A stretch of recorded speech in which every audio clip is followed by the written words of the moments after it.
ગુજરાત 18 લાઈવમાં આપનું સ્વાગત છે। તાજેતરમાં ગુજરાતના પ્રસિદ્ધ થયેલ બજેટમાં આંગણવાડી કે આંગણવાડી કાર્યકર્તા બહેનો માટે બજેટમાં કોઈ પણ પ્રકારની જોગવાઈ ન હોવાના વિરોધમાં સમગ્ર ગુજરાતની આંગણવાડી કાર્યકર્તા બહેનો ખફા થઈ ચૂકી છે। ત્યારે ગુજરાત રાજ્ય આંગણવાડી કર્મચારી સંગઠનના નેજા હેઠળ ડભોઈ નગર તાલુકાના પણ આંગણવાડી તમામ કાર્યકર્તા બહેનો આજરોજ કાળા વસ્ત્રો પરિધાન કરી બજેટની હોળી કરી રેલી યોજી હતી। રાજ્ય સરકાર હોય કે કેન્દ્ર સરકાર, પ્રત્યેકના પાયાના કામો માટે કાયમી ધોરણે ખડે પગે રહેતા આંગણવાડી કાર્યકર્તાઓ હાલ ગુજરાત રાજ્યના પ્રસિદ્ધ થયેલ બજેટને લઈને ભારે નારાજગી નોંધાવી છે। સરકારનું ચાહે પાયાનું કામ હોય કે ચૂંટણીલક્ષી કામ હોય, સગર્ભા બહેનોનું ધ્યાન રાખી તેનો જીવ બચાવવાનું કામ હોય કે પછી તાજા જન્મેલા બાળકથી લઈને નાનપણથી જ તેમાં પાયાના સંસ્કારના બીજ રોપી સમાજનું ઘડતર કરવાનું કામકાજ હોય, સાથોસાથ બાળક જન્મેથી ભરતું પડતું થાય ત્યાં સુધી તે સશક્ત રહે, કુપોષિતનું કલંક ના લાગે તેની કાળજી પણ શુદ્ધ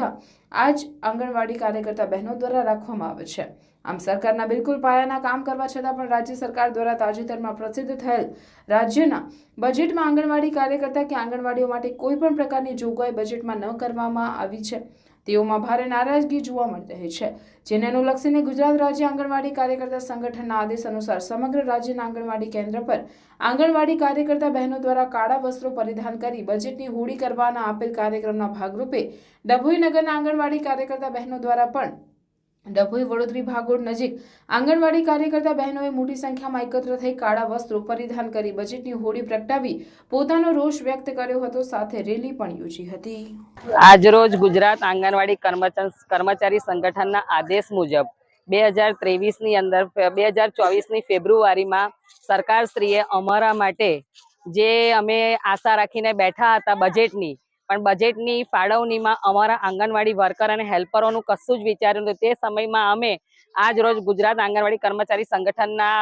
લીડર જે અમારા અરુણભાઈ છે એમના આદેશ મુજબ આજે અમે બજેટની હોળી કરીએ છીએ અને ત્યારબાદ સરકારશ્રીને અમે ચેતવણી પણ આપીએ છીએ।